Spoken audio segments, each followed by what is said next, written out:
jemaat Tuhan, selamat datang dan selamat beribadah di Gereja GPDI Kalvari Kupang. Mari sama-sama kita akan melihat pengumuman untuk jadwal ibadah sepekan. Oleh kuasa darah ke Allah dilihat dan siapa dapat melawan. Kita lebih dari pemenang, lebih dari pemenang, pemenang dalam segala perkara.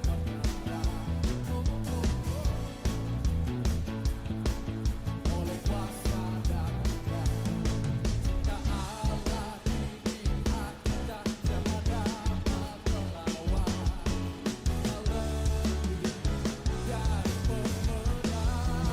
Haleluya.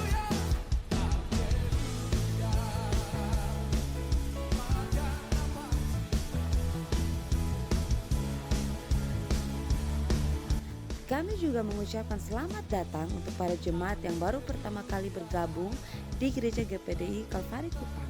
Sampai jumpa di ibadah-ibadah selanjutnya ya. Tuhan Yesus memberkati. GPDI Kalvari, sekali Yesus, tetap Yesus. Haleluya. Kita percaya kita mengakhiri tahun ini dengan jadi pemenang. Amin. Katakan bersama. Tidak asing bagi kita semua. Demikian firman Tuhan, saya bacakan buat kita semua. Karena ia tahu jalan hidupku, seandainya ia menguji aku akan timbul seperti emas. Puji Tuhan. Ya. Karena ia tahu jalan hidupku.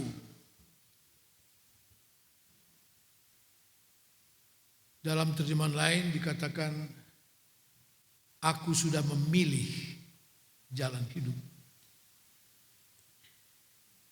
Jalan hidup yang dipilih oleh Ayub adalah sesuai dengan petunjuk Tuhan. Kalau kita lihat dalam kitab Mazmur pasal 25 ayat 12. Mazmur 25 ayat 12. Siapakah orang yang takut akan Tuhan? Kepadanya Tuhan menunjukkan jalan yang harus dipilihnya. Ya. Puji Tuhan. Jadi jalan yang dipilih diambil oleh Ayub dalam perjalanan hidupnya, saudara, sesuai dengan petunjuk Tuhan. Kepada orang yang takut akan Tuhan, aku menunjukkan jalan yang harus dipilih. Dan jalan Tuhan tidak pernah keliru. Ya. Jalan Tuhan selalu sempurna adanya. Walaupun tidak selalu mulus seperti yang kita bayangkan. Ya. Tetapi mari kita pelajari lebih jauh tentang pilihan Ayub, ya, dalam jalan hidupnya. Kita melihat lalu seperti apa jalan hidup yang dipilih Ayub, yang dia katakan, ia tahu jalan hidupku. Tuhan tahu. Seperti apa jalan yang dipilih Ayub dalam hidupnya? Kita lihat di dalam Ayub pasal 1 ayat 1. Ada seorang laki-laki di tanah Uz bernama Ayub. Orang itu saleh dan jujur, ia takut akan Allah dan menjauhi kejahatan. Ini jalan hidup dari Ayub. Ini jalan hidup yang dipilih oleh Ayub dalam hidupnya pribadi dan keluarganya. Ya. Sesuai dengan petunjuk Tuhan.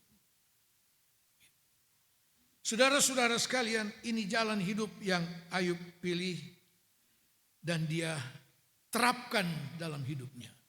Dikatakan ini kesaksian firman Tuhan. Ia saleh, arti dia orang benar dan jujur, takut akan Allah dan menjauhi kejahatan. Lengkap. Ya. Nah, saudara-saudara, akibat dari jalan yang dipilih Ayub ini, kalau kita baca selanjutnya, dia kemudian menjadi orang yang sangat diberkati oleh Tuhan. Ya. Karena dia orang benar. Dia jujur. Jujur dengan diri sendiri, jujur dengan sesama, terlebih jujur kepada Allah. Kemudian dia takut akan Allah. Takut akan Allah ini, saudara, seringkali disalah mengerti. Ya. Bukan seperti kita takut kepada orang tua nanti kena pukul dan sebagainya. Bukan seperti itu. Rasa hormat kepada Tuhan. Respek kepada Tuhan. Menghormati Tuhan dengan mentaati firman Tuhan. Itu takut akan Allah. Seperti itu. Melakukan setiap kebenaran firman Tuhan. Itu takut akan Allah. Dan ini ada dalam jalan hidup dari seorang Ayub. Ya. Dia takut akan Allah. Yang keempat dikatakan dan menjauhi kejahatan. Tidak ada kompromi dengan yang namanya dosa. Katakan amin. Tidak ada kompromi. Memisahkan diri dari segala bentuk kejahatan. Dia tidak terpengaruh dengan kebanyakan orang yang bisa menikmati segala bentuk kejahatan. Yang merasa aman-aman saja dengan melakukan penyimpangan-penyimpangan. Dalam pekerjaan, dalam rumah tangga dan sebagainya. Ayub tidak kenal kompromi dengan dosa. Menjauhi kejahatan. Tidak menjamah kejahatan, saudara. Masih begitu banyak orang Kristen yang merasa diuntungkan dengan menyimpang dari firman Tuhan. Dengan melakukan penyimpangan dari firman Tuhan. Merasa diuntungkan. Sebaliknya lalu merasa rugi kalau sepenuhnya harus melakukan firman Tuhan. Apakah ini masih bisa disebut orang Kristen? Yang harus menggambarkan kehidupan Kristus dalam hidup kita sehari-hari. Ini jalan yang dipilih oleh Ayub. Ini jalan yang diterapkan dalam pribadinya, dalam rumah tangganya.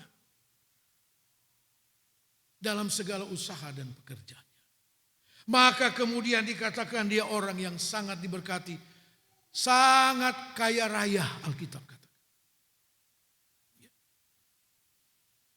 Saudara-saudara, artinya Allah setuju dengan jalan hidup dari seorang Ayub. Karena itu kemudian dia katakan, karena dia tahu jalan hidupku. Ya. Nah saudara-saudara, jalan hidup yang dipilih Ayub sangat dibanggakan oleh Allah dan disaksikan oleh Allah kepada iblis. Kita lihat Ayub 1 ayat 8. Ayub 1 ayat 8. Lalu bertanyalah Tuhan kepada iblis, apakah engkau memperhatikan hambaku Ayub? Sebab tiada seorang pun di bumi seperti dia, yang demikian saleh dan jujur, takut akan Allah dan menjauhi kejahatan.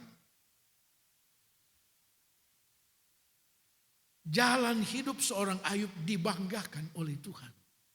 Disaksikan Tuhan kepada iblis. Setelah iblis berkata, oh saya dari keliling dunia. Memang itu pekerjaan. Dan Tuhan tanya, dari engkau keliling dunia ini, engkau perhatikan tidak seorang yang bernama Ayub itu? Dibanggakan oleh Tuhan. Ketika kita ada di dalam jalan Tuhan, hidupmu menjadi kebanggaan Allah. Menjadi kebanggaan Allah. Dan tanpa engkau ketahui, Allah menyaksikan itu kepada iblis. Kenapa? Setiap kali iblis datang menghadap Tuhan, menuduh orang-orang Kristen. Oh si A dia tidak baik, dia tidak pantas jadi anak Tuhan dan sebagainya. Tuhan tanya kepada Ayub, engkau lihat hambaku Ayub? Tapi bukan iblis namanya kalau dia tidak punya dalih. Dia bilang, iya tidak heranlah kalau dia diberkati Tuhan, dia takut Tuhan. Ya, karena kan Tuhan menjaga dia. Semua yang ada padanya dipagari oleh Tuhan. Dilindungi Tuhan begitu kuat. Ya. Siapa bisa mendekati menjamah dia? Iblis pun mengakui orang yang dalam jalan Tuhan dilindungi Tuhan begitu kuat, saudara. Ya. Seringkali iblis lebih tahu kuatnya perlindungan Tuhan bagi kita dari kita sendiri. Ya. Sehingga muncul berbagai kekhawatiran, bukan? Padahal iblis sendiri bersaksi kepada Tuhan Allah. Oh, kuat sekali perlindungan Tuhan bagi dia. Maka tidak sepantasnya kita hidup dalam kekhawatiran, dalam ketakutan. Saudara, dunia pada umumnya sedang dilanda kekhawatiran dan ketakutan dengan perkembangan istilahnya geopolitik dan sebagainya yang sedang berkecamuk di Timur Tengah sana. Dulu, waktu perang dingin antara Soviet dengan Amerika tentang perlombaan persenjataan, banyak orang khawatir ini salah satu presiden salah tekan tombol, maka lenyaplah bumi ini. Tidak. Ya. Sekarang ada yang kemudian memprediksi ini sudah pintu gerbang untuk masuk ke perang dunia ketiga. Tidak. Saya mau katakan bumi ini, dunia ini tidak akan dilenyapkan dengan segala macam bom atom nuklir dan sebagainya. Tidak. Saya bacakan ayat itu. 2 Petrus pasal 3.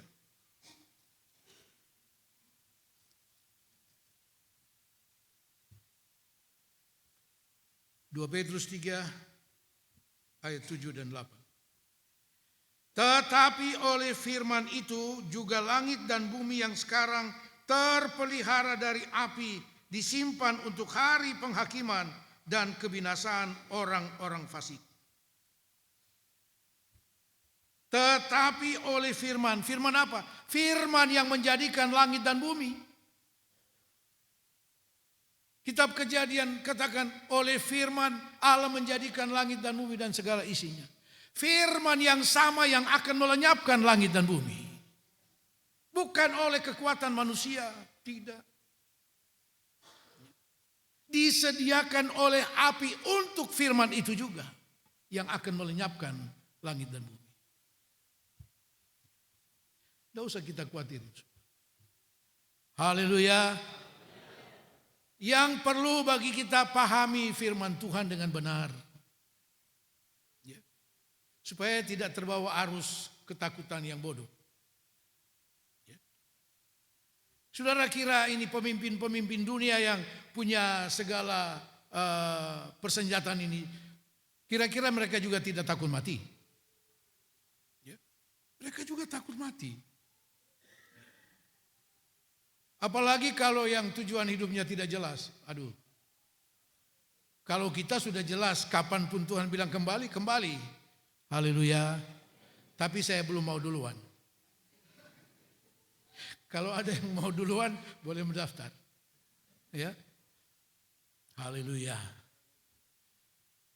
Iblis tahu betapa kuatnya perlindungan Tuhan bagi Ayub. Dia bilang saya tidak bisa mendekati menjamah dia apalagi. Karena kuatnya perlindungan Tuhan bagi Ayub. Tapi coba Tuhan angkat perlindungan Tuhan. Dia akan segera menyangkal Tuhan. Mari kita lanjut.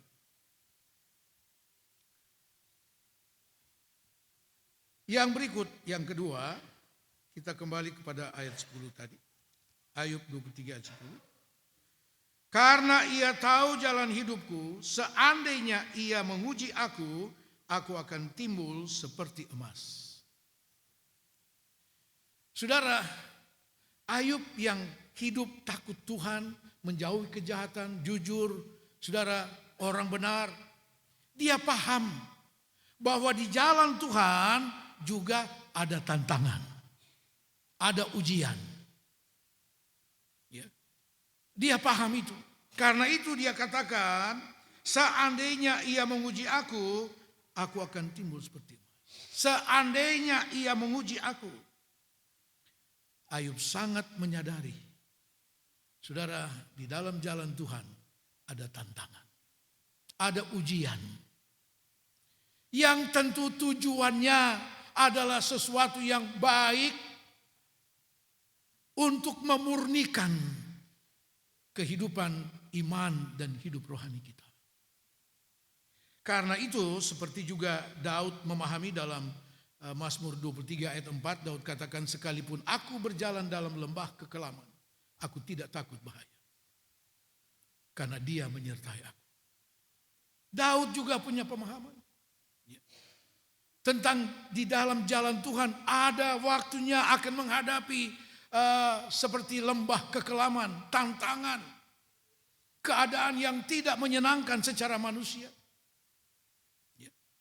Daud juga menyadari itu.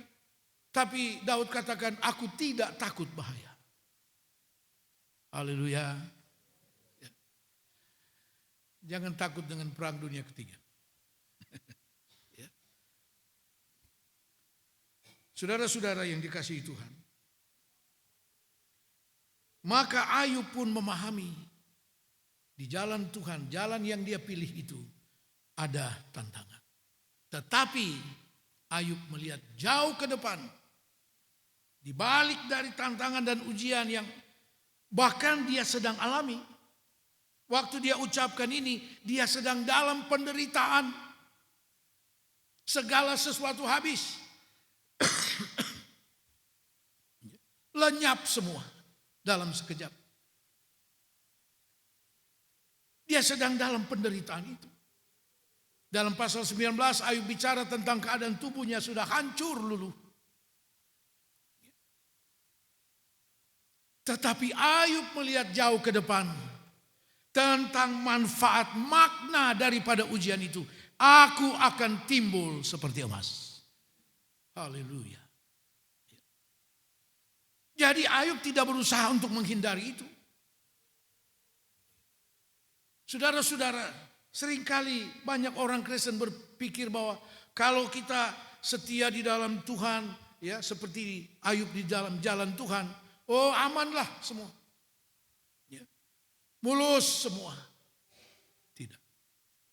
Ya.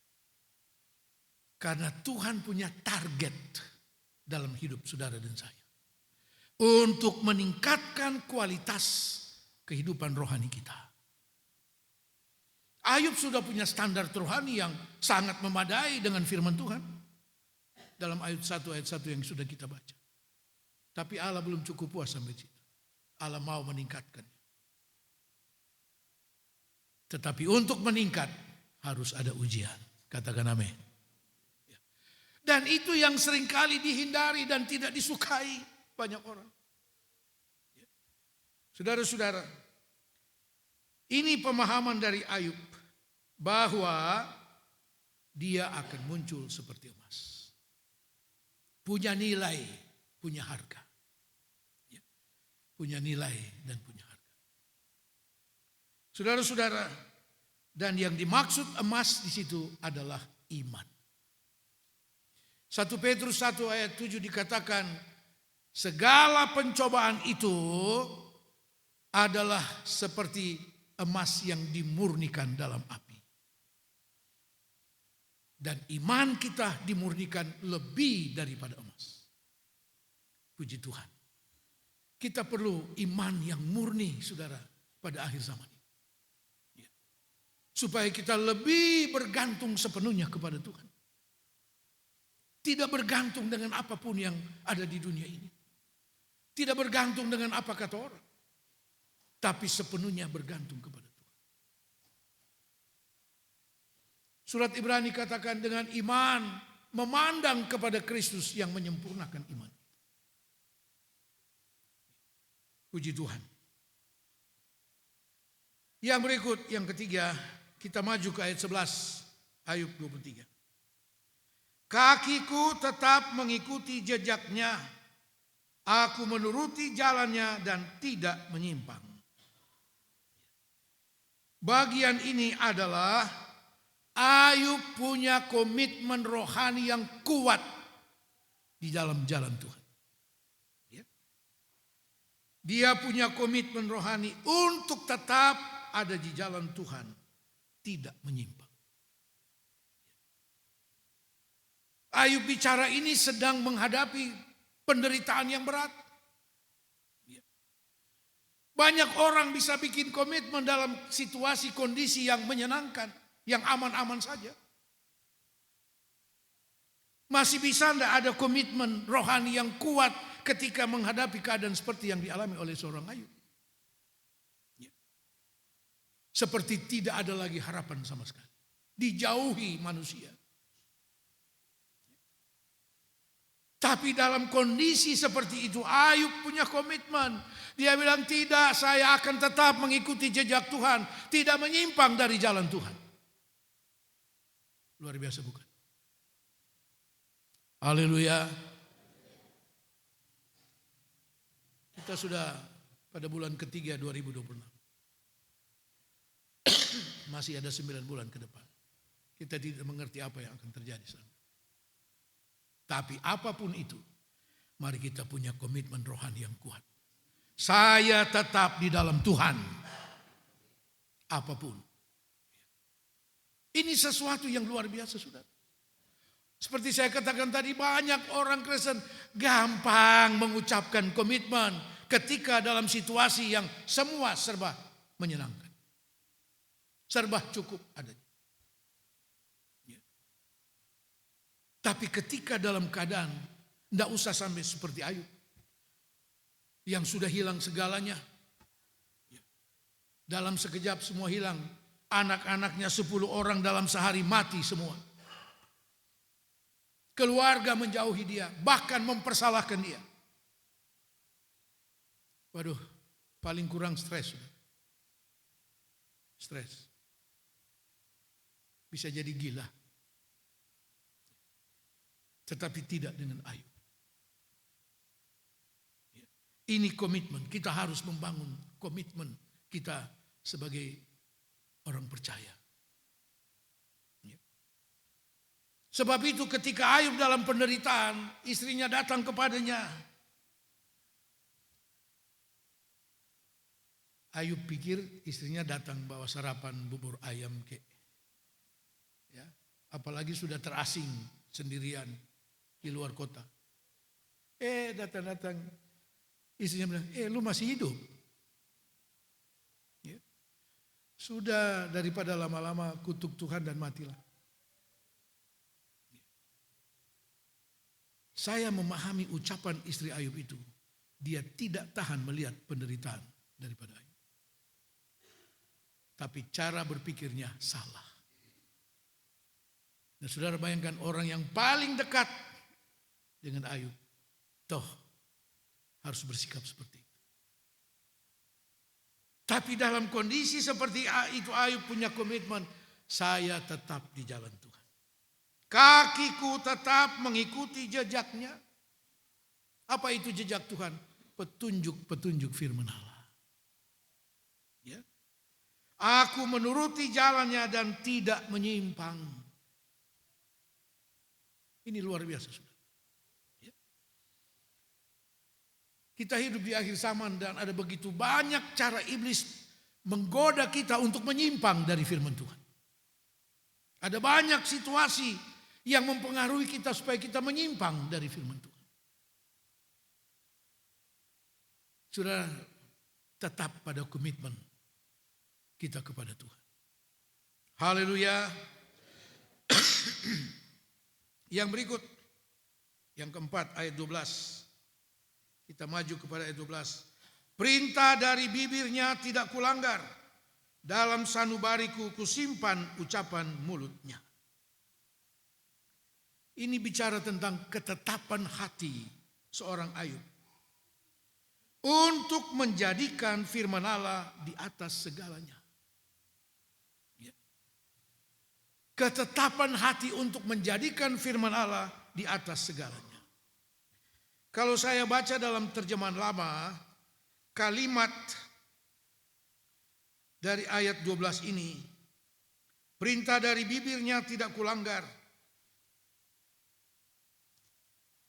Dalam terjemahan lama dikatakan begini, sudah kutaruh segala kata lidahnya, terlebih daripada kutaruh akan pengharapanku. Waduh, luar biasa. Sudah kutaruh, kutempatkan perkataan lidahnya, lebih daripada penghidupanku. Artinya apa? Firman Allah di atas segalanya. Haleluya. Firman Allah di atas segala. Saudara-saudara, suatu ketetapan hati yang tidak goyah dan tidak dapat digoyahkan. Dengan situasi dan kondisi yang sangat-sangat sulit. Dan dia katakan, dalam sanubariku kusimpan ucapan mulutnya. Mazmur 119 ayat 11 di sana dikatakan, kutaruh firman-Mu dalam hatiku, supaya jangan aku berbuat dosa kepada. Bukan ditaruh di sini, tapi di hati. Kenapa di hati? Kalau hati kita penuh dengan firman Tuhan, Yesus katakan apa yang melimpah dalam hati itu yang akan keluar dari mulut. Katakan amin. Jadi apapun yang keluar dari mulut kita, itulah yang ada dalam hati kita. Itu yang ada dalam hati kita. Karena itu biarlah firman Allah melimpah dalam hati kita. Supaya menghadapi dalam segala hal, dalam segala kesempatan, situasi, menghadapi apapun, sikap kita, reaksi kita kepada situasi apapun adalah dari firman Tuhan. Dari firman Tuhan. Apa kata firman Tuhan ketika kita menghadapi berbagai masalah? 1 Tesalonika pasal 5 ayat 17-18. Ucapkanlah syukur dalam segala hal. Ya. Itu hanya mungkin kalau hati kita penuh dengan firman Tuhan. Menghadapi situasi yang tidak menguntungkan, masihkah saudara bisa bilang, puji Tuhan. Ya. Haleluya. Atau saudara mulai cari kambing hitam. Sekarang cari kambing hitam susah. Ini gara-gara si dia. Gara-gara ini gara. Ucapkanlah syukur. Berkatalah terima kasih Tuhan. Karena apa? Tidak ada satu hal yang jadi dalam hidup ini secara kebetulan. Haleluya. Puji Tuhan. Yang berikut. Yang kelima ayat 13. Ayat 13, Ayub 23. Tetapi ia tidak pernah berubah. Siapa dapat menghalangi dia? Apa yang dikehendakinya dilaksanakannya juga. Hal yang kelima ini adalah pengakuan Ayub akan kedaulatan Allah sepenuhnya dalam hidup. Ayub mengakui kedaulatan Allah mutlak dalam hidupnya dan semua apa yang ada padanya. Atas semua miliknya, kedaulatan Allah berlaku atas semua. Ya. Ia tidak pernah berubah, siapa dapat menghalangi dia? Ya. Saudara-saudara sekalian, Allah berdaulat dalam seluruh kehidupan kita. Ya. Allah berdaulat penuh. Karena kita adalah ciptaannya. Saudara-saudara yang dikasihi Tuhan. Pengakuan Ayub ketika pencobaan itu, ujian itu datang dalam hidupnya. Ayub pasal 1. Ayub 1 ayat 20 sampai 22. Maka berdirilah Ayub lalu mengoyakkan jubahnya dan mencukur kepalanya, kemudian sujudlah ia dan menyembah, katanya, dengan telanjang aku keluar dari kandungan ibuku. Dengan telanjang juga aku akan kembali ke dalamnya. Tuhan yang memberi, Tuhan yang mengambil. Terpujilah nama Tuhan. Dalam kesemuanya itu, Ayub tidak berbuat dosa dan tidak menuduh Allah berbuat yang kurang patut. Suatu pengakuan yang jujur bahwa Allah berdaulat dalam hidup ini. Allah berdaulat penuh. Jangankan apa yang kita punya, nafas kita pun Tuhan punya.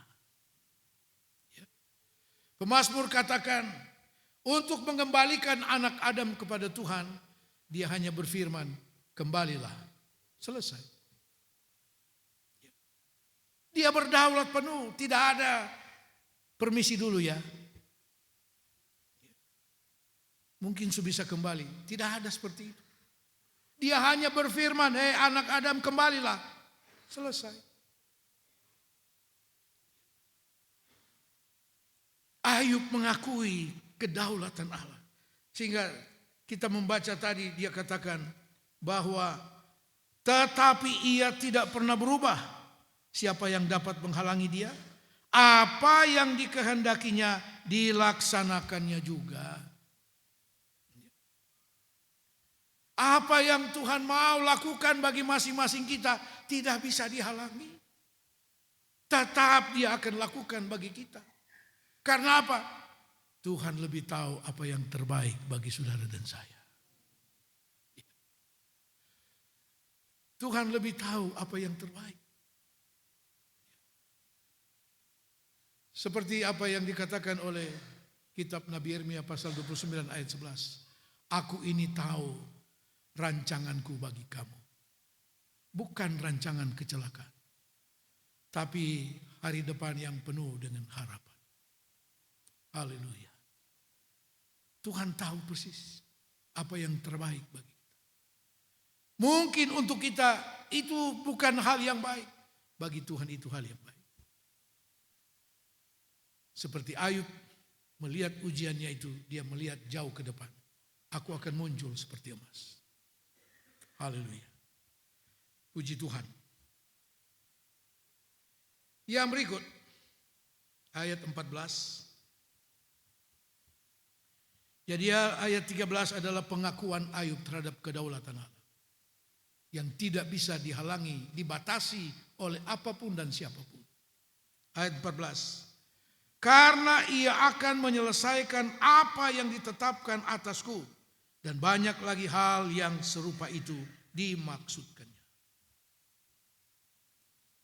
Hal yang keenam ini, saudara, Ayub sampai kepada kesimpulan. Bahwa di dalam jalan Tuhan, apapun yang ditemui, pasti ada pengharapan. Haleluya. Ada pengharapan. Ketika Ayub katakan, ia akan menyelesaikannya. Haleluya. Kalau Tuhan memulaikan sesuatu bagi kita, Tuhan juga akan menyelesaikan. Tentu dengan cara Tuhan dan waktu Tuhan. Seringkali kita mau cepat-cepat selesai satu masalah. Lalu kita mengambil jalan pintas. Dengar apa kata orang. Salah. Itu kita akan semakin jauh dari penyelesaian masalah. Bahkan sama dengan kita buat masalah baru. Tapi ketika kita sungguh-sungguh kembali kepada Tuhan. Raja Daud di dalam Mazmur 138. Mazmur 138. Ayat 8. Tuhan akan menyelesaikannya bagiku. Ya Tuhan, kasih setiamu untuk selama-lamanya. Janganlah kau tinggalkan perbuatan tanganmu.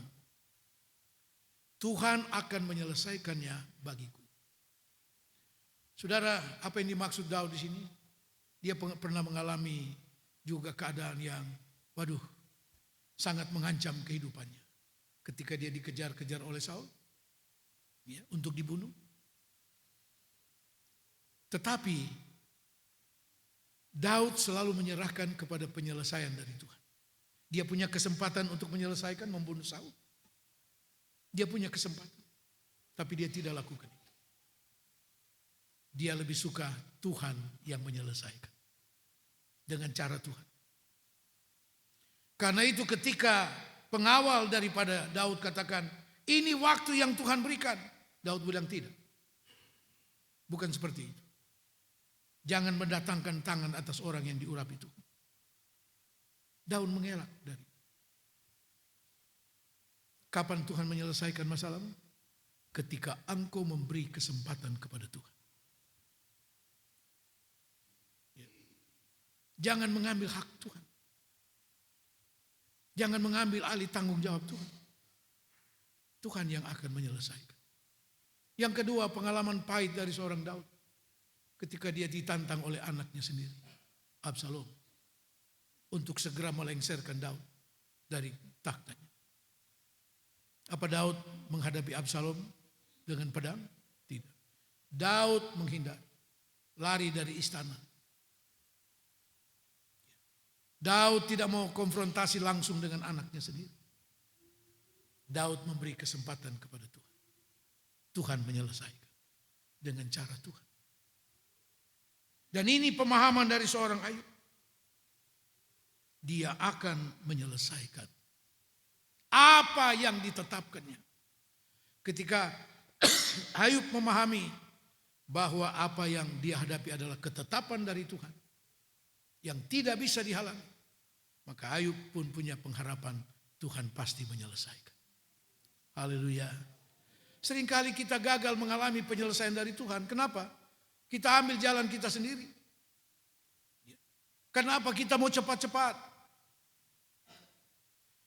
Kalau Tuhan menyelesaikan, artinya Tuhan menyelesaikan dengan cara Tuhan dan waktu dari Tuhan. Karena itu Pengkhotbah pasal 3 ayat 11 katakan, Ia akan membuat semua indah pada waktunya. Waktunya Tuhan, bukan waktunya kita. Dan benar, Tuhan buat indah penyelesaian kepada Ayub. Yang pasti di dalam jalan Tuhan, apapun yang kita hadapi, di sana ada pengharapan. Tuhan akan menyelesaikan. Ya. Jangan kita ambil alih tanggung jawab Tuhan. Tanggung jawab kita adalah jalani jalan Tuhan dengan tetap takut akan Tuhan. Tidak menyimpang. Itu tanggung jawab kita. Dan akhirnya Tuhan menyelesaikan. Sebagai ayat yang terakhir Ayub 42. Ayub 42 ayat 10. Lalu Tuhan memulihkan keadaan Ayub setelah ia meminta doa untuk sahabat-sahabatnya. Dan Tuhan memberikan kepada Ayub 2 kali lipat dari segala kepunyaannya dahulu. Haleluya. Tuhan pulihkan. Ya. Binatang-binatang ternaknya yang begitu banyak, puluhan ribu, diganti 2 kali ganda. 10 anak yang hilang, Tuhan ganti lagi 10. Istrinya yang sempat menjauh, Tuhan tidak ganti istri baru. Ingat bapak-bapak. Ya. Tidak. Istri yang sama yang sudah dirubah oleh Tuhan. Haleluya. Puji Tuhan. Tuhan pulihkan. Dan itu pengharapan Ayub dijawab oleh Tuhan. Katakan amin. Tuhan Yesus memberkati. Kita bangkit.